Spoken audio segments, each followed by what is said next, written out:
L'hôpital psychiatrique de Bingerville, 9h du matin. Venez, tous ceux qui sont fous, venez. Si on se comprend en fou, alors on est à l'aise, on est libre. Libre, délivré. Il a dit, je suis content. Les gens sont dans les universités, ils sont cueillis de papier. Papier, c'est quoi? Je croisais un vieux, à lui à Kako. Il connaît l'histoire. Oui, bébé, je me fais semblant d'être amoureuse de ça, ne fait rien. Tant qu'on fait semblant, les gens écoutent l'évangile. Vous avez pensé que c'est vraiment mon chéri? Non, c'était que du théâtre. Il y a longtemps que vous êtes ici? Oui. Bon, apparemment, je n'ai plus me suis si depuis 2017. J'ai refusé de dormir. Aujourd'hui, je suis prête à accepter tout ce qu'on me fait parce que j'ai pas clair. Vous faisiez quoi à l'époque? Personne ne peut parler dans ce pays, mais moi, je suis forte. Vous êtes étudiante? Bien sûr. Vous avez étudié quoi? La géographie. Et puis j'ai fait histoire un peu, patati patata, machin. Parce que je voulais être enseignante. On m'a interdit, on dit que je suis pas si intelligente. Propos incohérents, sourire aux lèvres. Ce jour, les pensionnaires de cet hôpital semblent débuter sereinement leur journée.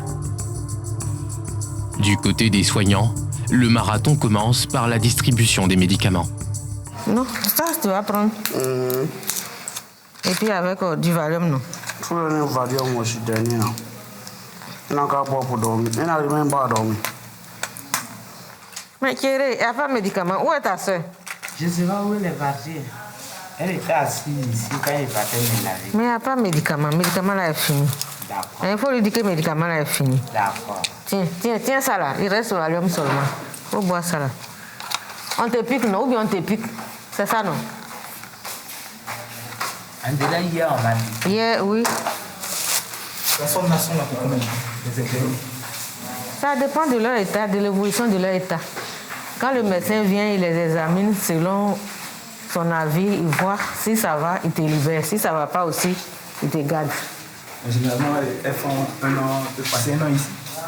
C'est sauf les départs qui ont passé un an.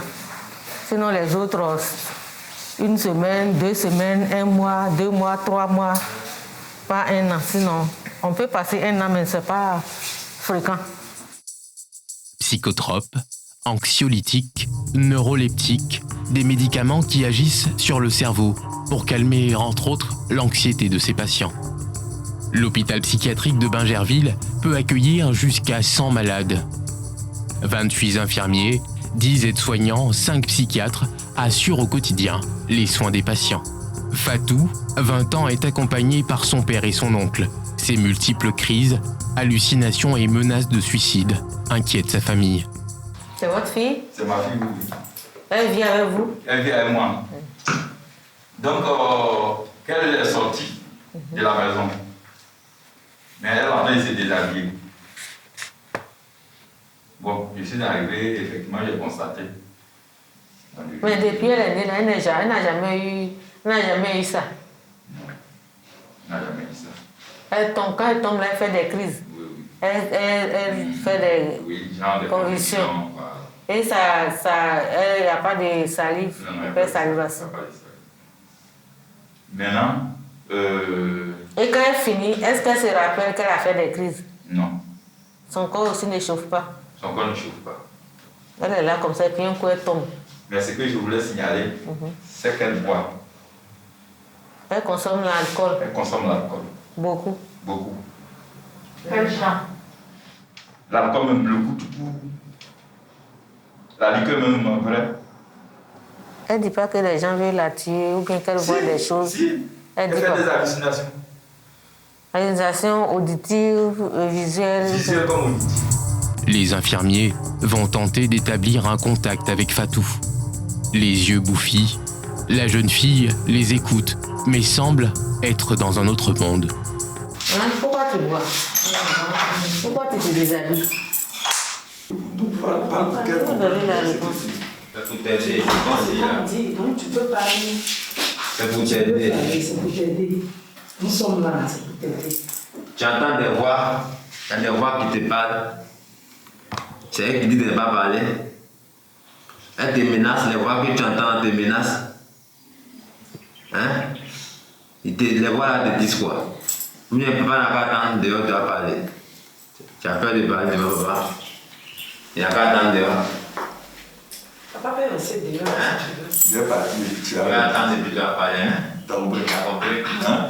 Il est sorti et puis tu l'as. Papa, comment on attend? T'as compris? Mais elle-même, on dirait qu'elle veut partir avec papa. Tu dis ce qui ne va pas. Ils vont te soigner. T'as compris? Hein? On va t'aider. Tout ce que si moi je t'ai fait quelque chose, dis ça. Devant le refus de s'exprimer de Fatou, le père propose de sortir. Aucun son ne sort de sa bouche. Elle préfère écrire. Si c'est pas pour parler là, tu veux écrire. Tiens, faut écrire. Tiens, mon fils. Faut écrire tout ce que tu veux. Hein. Et son premier mot fait froid dans le dos. Tu veux mourir, c'est à cause de ça que tu vois. Qui fait ça? C'est toi qui veux mourir ou bien c'est la mort qui t'appelle? C'est toi qui veux faire ça. Pourquoi tu veux mourir? On t'a fait quoi? Faut écrire pourquoi tu veux mourir. Écris ça. Pourquoi? Les infirmiers la poussent à expliquer ce qu'elle ressent. Sur le papier, elle couche ses craintes, ses peurs. Selon elle, des personnes voudraient faire du mal à son père. Qui veut tuer mon papa? Qui veut tuer ton papa? Écris le nom de la personne qui veut tuer ton papa. Elle n'écrira pas le nom, mais appelle à l'aide. Cette jeune fille entendrait des voix, serait menacée, des symptômes psychiatriques inquiétants. Vous pensez à quoi?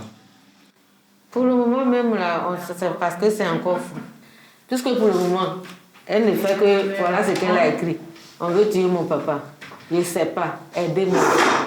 Bon, c'est des trucs codés, mais le vrai problème, elle ne nous a pas encore dit. Donc peut-être que si elle restait ici, c'est au fur et à mesure, quand elle va se calmer, elle va se rappeler, là, on trouvera de quoi elle souffre. Parce qu'au premier abord, quand elle a parlé, elle tombe, elle fait des crises, on a parlé à une épilepsie. Maintenant, il s'est trouvé qu'elle prend beaucoup d'alcool. Dans l'alcool aussi, avec les amis, les gens peuvent mettre les drogues dedans, tu bois sans te rendre compte. Ça peut te rendre ça aussi. Vous pensez la garder en observation? Non, bon, ça dépendra de ses parents. Comme je vous ai dit le matin, ça dépendra de ses parents. Monsieur, Oui. vous ne partez à la maison avec elle? Oui, on va à la maison avec elle. Est-ce que les médecins vous l'ont dit finalement? Bon, ils m'ont rassuré. Ils m'ont dit que lundi de revenir pour prendre les résultats et puis bon, voir la conduite à tenir. Sinon, ils m'ont donné déjà quelque chose pour la calmer en attendant que le résultat ne sorte. Vous avez un bon espoir qu'il n'y aura pas de complications jusqu'à ce lundi? Bon, je l'espère. Parce que quand tu as un parent qui est malade, tu es paniqué. Donc tu trouves les voies et moyens pour trouver une solution. Donc c'est ce qu'on est en train de faire. Et on met Dieu au devant de tout. C'est Dieu qui fera le reste. Quelques semaines plus tard, Fatou est revenue en consultation. À ce jour, elle n'est toujours pas hospitalisée. Le docteur Koné est psychiatre. Il suit Souleymane depuis près de 5 ans. Est-ce que tu continues ton traitement? Oui, j'ai suivi tous mes traitements. Ça va. Ça va? Oui, ça va. Tu dors bien? Je dors bien. D'accord. Mais pendant ce temps, où tu n'as pas encore repris là, tu fais quoi? Bon, je suis là, je me défends en marché avec mes amis. Bon. Ok, bon, souvent ils m'avaient voir mon dessus. Bon, je suis quitté là-bas avant-hier. On me dit non, bon, la date qu'il m'a envoyé de venir retirer ça, c'est tout. Non, c'est ce qu'il faut pouvoir reprendre. Voilà. Le café noir, tout ça. Non, il ne fume pas, il ne prend rien. D'accord, tu ne fumes pas, tu ne bois pas tout ça. En tout ça, on t'a expliqué. Hein? Oui. Si tu prends ça, la maladie va revenir. Non, il a retiré. Ex-militaire, Souleymane souffre d'un syndrome post-traumatique lié à la guerre de 2011. Qu'est-ce qui s'est passé? Bon. En quelle année? C'était en 2015. En 2011, disons, 2011. Quand on rentrait à Abidjan, bon, il a trop combattu. Il a trop tué. Il ne peut pas cacher. Peut-être c'est ça qui est là. Je suis moi. Femme bien. Il a trop fait. Il a trop fait. Vous avez trop combattu? Il a trop combattu. Il a trop combattu. Et comment cela joue sur vous? Qu'est-ce que vous voyez? Bon, après le front, bon, il ne dormait pas, il parlait seul. Et qu'est-ce que vous voyez dans vos rêves, dans vos songes? Bon. Il voyait les gens derrière moi souvent, bon. Il voit les gens, ils sont derrière moi, souvent ils pleurent, ils sont derrière moi, ils sont beaucoup. Mais maintenant ça va, ils ne voient rien. Ces gens-là, c'était qui? C'est vos victimes? Bon, on ne peut pas expliquer, ça va. Il faut expliquer. C'est tout ça qui va te permettre de reprendre. Tu sais, c'est pas facile. La guerre n'est pas facile. D'accord. Pour tuer l'homme, c'est pas facile. C'est pas facile. La guerre n'est pas facile. On ne peut pas expliquer, c'est pas facile. Ou battre un homme, c'est pas facile. L'homme est sacré, hein. L'homme est trop sacré. Sinon tu es là, ils sont derrière toi comme ça. Pourquoi tu m'as fait ça? Il t'a fait quoi? Mais il faut être fort dans la tête. Il faut être fort dans la tête. Souleymane a toujours du mal à accepter ce qu'il a vu ou ce qu'il a dû faire. Il a du mal à exprimer son traumatisme, toujours présent au fil des années. Malgré tout, son souhait, réintégrer l'armée.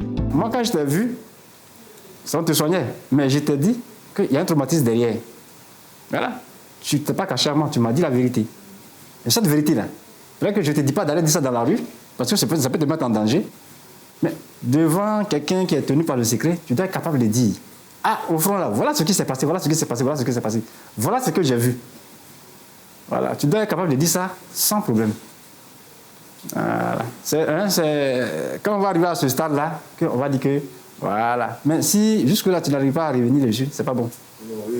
Voilà, c'est pas bon. Voilà. Ouais. Voilà. La responsabilité du docteur Koné est d'évaluer et de juger son aptitude à reprendre du service.